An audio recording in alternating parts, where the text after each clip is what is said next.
Hi, I'm Ben. Hi, I'm Claire. And we are Hi Jinx. And we have got some lovely stuff for you to try today. For Certainly for us to try today. You guys should try it as well because it's marvellous. And I'm really excited because it's very local to where I live and where I grew up. Should we talk about how we came across it? Yeah, well, to start, it's a company called Copper in the Clouds. That's the name of the distillery. And they are based on the Cambridgeshire, Hertfordshire borders, and they get a lot of their botanicals from Cambridgeshire and some from their native Hertfordshire. So it's a little biome or microcosm of the area. So you know how I love my biome gins. It's so good. It's like a little representation of the ecosystem of the area. I love that. I'm all about that. We were in Saffron Walden, which is where I live, out in the countryside for the day, and we went into hashtag Joe Barnes Wines. Joe Barnes Wines, which we love. We were having what was I having? A lovely French Chardonnay, and I was having a Moroccan red. Oh, it was delicious. So good. At about 11 o'clock in the morning. Yeah. Well, that was the hangover. It was such hair of the dog, wasn't it?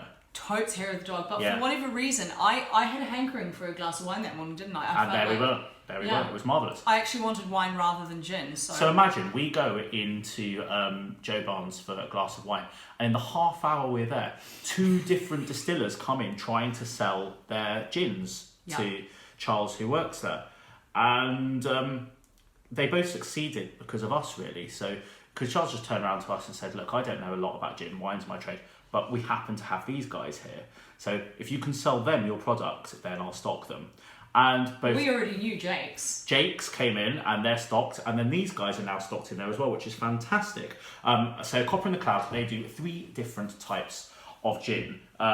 This is their these gorgeous little paper wrappings. Bigger bottles are available by request. Hertfordshire Dry. I won't go too close because I'm not going to move. Hertfordshire Dry. Flowerbomb.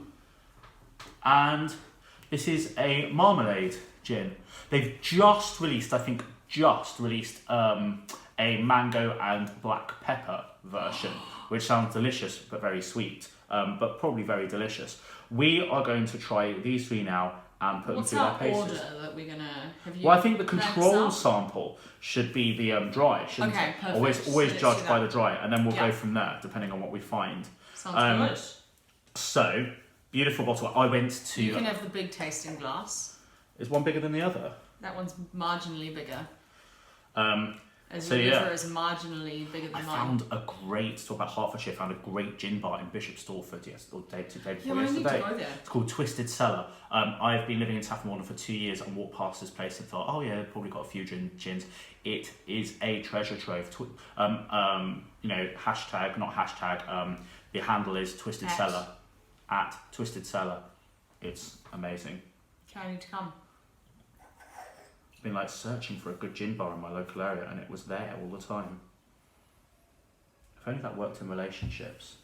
You know, you've been searching all that time for the right person, and you're just like, oh, they were there. You just stumble across them. I know, they're right? Just there whenever you need them, and exactly. You know, you feel so stupid.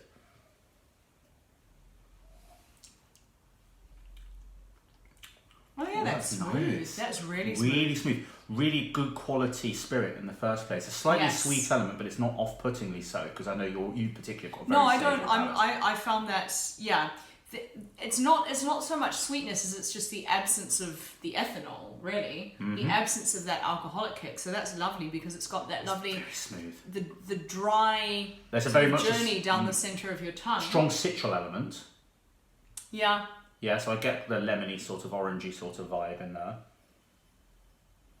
And a sort of element of sweet spice. Yes, absolutely. All these things are pretty standard now in like a classic dry gin. That's what you get now. So what they've done is just back to their products and not try to do anything too fancy. And just said, let's just do a good one. An excellent quality dry gin, but you can tell there are a couple of fun things in there. Yeah, exactly. The pink pepper element and things like that just sort of elevate it and stop the sweetness becoming like heavy and cloying. It's got that sort of savoury, light element. gardeny spices. Yes, exactly. The kind of herbal, savoury jardinier element to it. Absolutely. Yeah. Should we make a little mini G&T? Let's do it. A mini one. Well, all of these are going to be minis, aren't they? Should we just do them in here? Yeah, why not? So why don't you get some nice... Claire nearly went in with her fingers then. Sorry guys, I am disgusting. It's because I'm from New Zealand, It's because you're ill. You're allowed, when you're ill, you're allowed to do whatever you want, right? Especially... Yeah. Monkey device. Let's finish This is it. medicinal gin. Right. FODMAP. Yeah, let's go FODMAP. Claire's on this FODMAP diet. I'm on a kind of seafood diet at the moment, seafood and eat it. But Claire's on this great FODMAP diet, which means that she's not allowed to have diet sweeteners, but she's allowed full fat sugar, right? Yeah, which Brilliant. seems really backwards, doesn't it? But it's great. Okay. Now, I've not put all of it in there, but if you want a strong one, I'm saving great. myself. Do you want a little bit of a garnish? Have we got pink peppers out? Did I forget to get them? Sorry. That's all right. You go get pink peppers and I'll just do some squidging.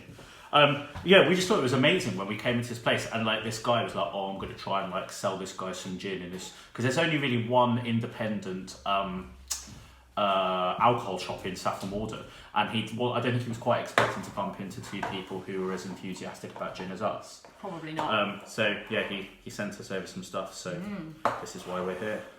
Shall I pep you up? Pep me up, I'll lemon you up. It's not as good really as a lemoning one up. No. Sols. It was a bit of a lemon, really, that one. Oh dear. Oh dear. Oh, this is such a cute little... I love the idea of these tiny G&Ts as well, you know? And do you know what's... A G&Teaser! A G&Teaser? As in, like, a gin teaser. And do you know what's great about it is that, like, it precludes commitment as well. Yes. Which is always nice. Actually, maybe that's why I'm single. Oh my gosh, so if you were thinking, what gin do I want tonight? You could actually make yourself a series of little ones and then decide on your big one. That's it. Have a few little I love tastes. these little glasses. Yeah. They're freebies from festivals. Festivals are great for freebies, honestly. I mean, free glasses. I don't think I've purchased more than about 2 of the glasses. Oh no, 4 of the glasses that I have in that cupboard. I've purchased 2, but they're absolutely great too from like the cut glass. Yeah, They're stunning. they're different to any other ones, you know. That is delicious, by the way. I really like that. This is a good quality drop, isn't it? You know, and without being rude, like I know all gin's regional to an extent, but like I always bias. You always think the stuff that's made from your corner of the world might just be a bit regional, but this is really good. Yeah, really it's delicious, and like it elevates this as a right. You know, this is their suggested garnish, and it's really good because again, it sort of elevates. Yeah. The job. It's really tasty. It's just a really, really lovely dry gin. It's definitely a gin. It's refreshing. It's just exactly what you want. We love leaf gin. We love leaf gin. Big gin. fans. And this is in that sort of ballpark of a It's summery... like a lemony leaf. Yeah, because leaf is more orangey and sort of that sort of vibe. This is a sort of lemony version. This is like the garden version of leaf. Yeah. Because leaf is like more a coastal, sea isn't it? breeze. You like, yeah, coastal. I honestly think with leaf, it's the sea breeze is the garnish. Try eating the pink peppers because they're delicious. I'm not sure Bishop Stortford is the correct garnish for this gin, but you know, the B&M outside the bar probably isn't the right garnish. But no, really, really happy. Should we move on? Let's move on. I have to drink this all in one go. Oh yeah, well, we didn't think that through, did we? I'm going to pour mine into the big glass now. I'm not. Great. Let's get rid of this. So, where would you like to go? Would you like to go fruit or flower? Let's go flour, because I feel like flour's going to be delicate and marmalade's going to be a bit zzz. Okay. Shall we? Yes. Flour me up. Gluten-free flour.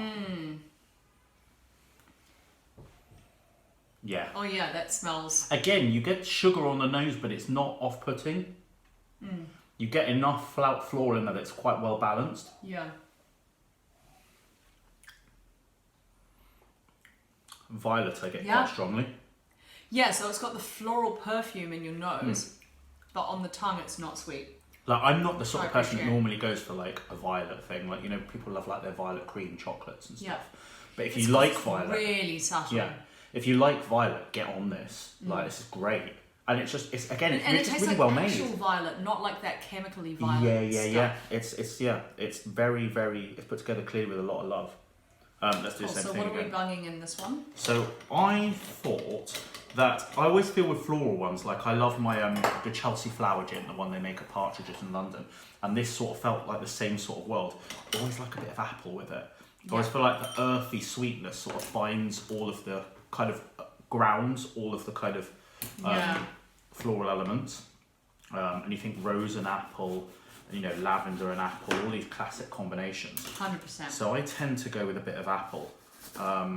this is a grey burn, so you get a slight sharpness, which is nice.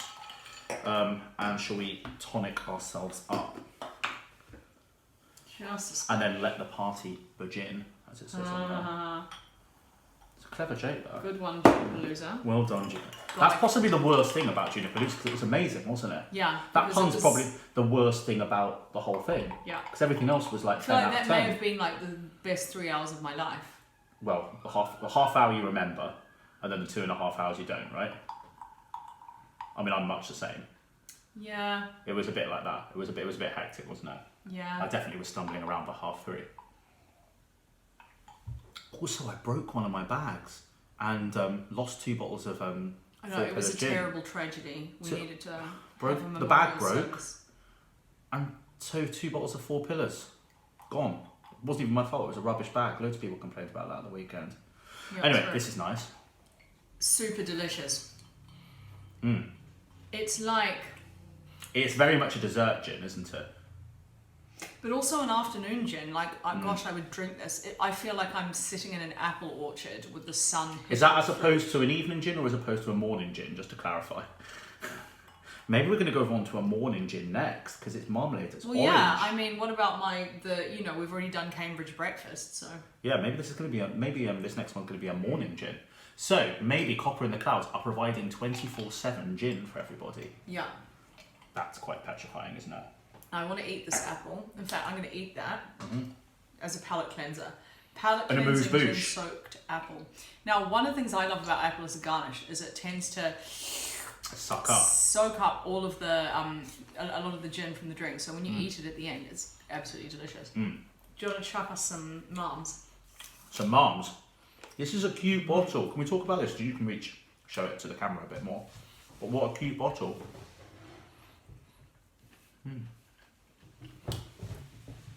They really pay attention to detail, don't they, these guys? Like, there is, like I said, there's a sweetness in there, but it's not acrid. It's all very well balanced, very well melded. It's a very good quality spirit they start with, and they place the attention to detail in terms of the packaging, everything. Like, this is good. It's really, really good. Like, yeah.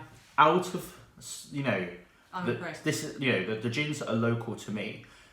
Jake's is like a good quality, straight down the line, kind of like baseline gin and tonic, kind of like a standard.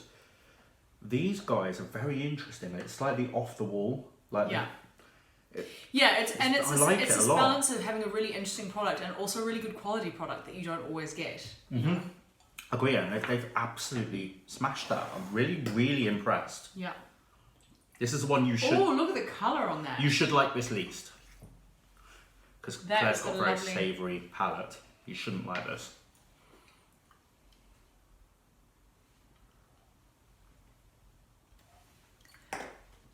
I don't hate it.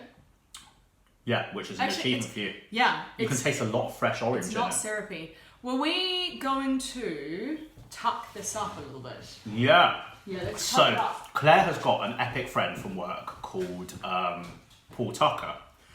And he has the best creation to add to any cocktail, any gin and tonic. We've used it a couple of times, but I just don't think this genius can be overstated. And we are currently brewing our own at our respective homes. It's chili-infused vodka.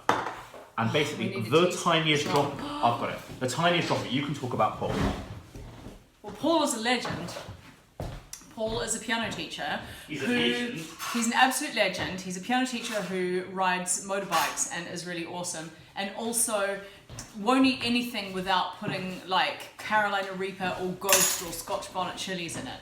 So, for him, there is no limit to how much chili he wants. So he's created this chili vodka that literally, you put a drop of this on your tongue, you have to dance around the garden for 10 minutes just to deal with the level of spice. Well, you do. I quite like it. I don't know, I've got a bit of a spicy... Wrong end of a teaspoon. It's that much. This is made by taking any vodka and just chucking in a Carolina Reaper chili. I've got 4 on the go at home now. And letting them just sit.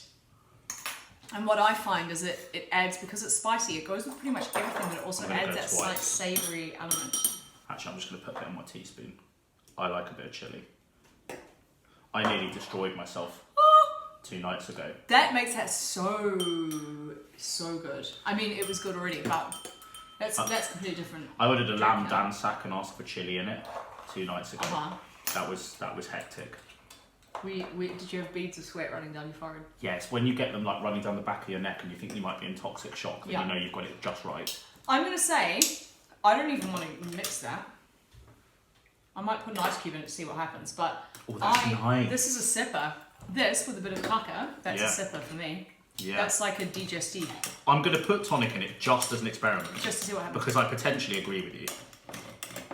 Oh, yeah, because really the ice mildly, you okay, hun? Not okay, hun. Really struggling, hun. The ice again mildly dries it up. Why don't we put a splash of the light in this one? Yes, agree. Boy, that was nice. I'm not being funny. I did expect Claire to hate all of these because you do have a famously savoury tooth. And I'm just so pleased that you don't. I'm so pleased that you like these. Yeah. I liked better without tonic. Yeah. I'll put in It's drinkable, but for me, the magic of this one was just with the chili. Yeah. As a liquid dessert digestif. Copper in the clouds, like you guys. Seriously, I'm really impressed. You guys. Thank goodness for my Chardonnay hankering at 11 a.m. So you probably have it for sale in loads of different bars, but the bar I know is Twisted Cellar in Bishop Stortford, which is about 5 minutes walk from the station, and it must be available in London soon. It's a good enough gin to be available much more widely as well. Yeah. Let's make it that way. Let's do our little bit to get it on the map. Exactly. Copper Get ordering it, guys. This is really, really good. Cheers. I'm keen. I'm rowing. I'm on board. Cheers.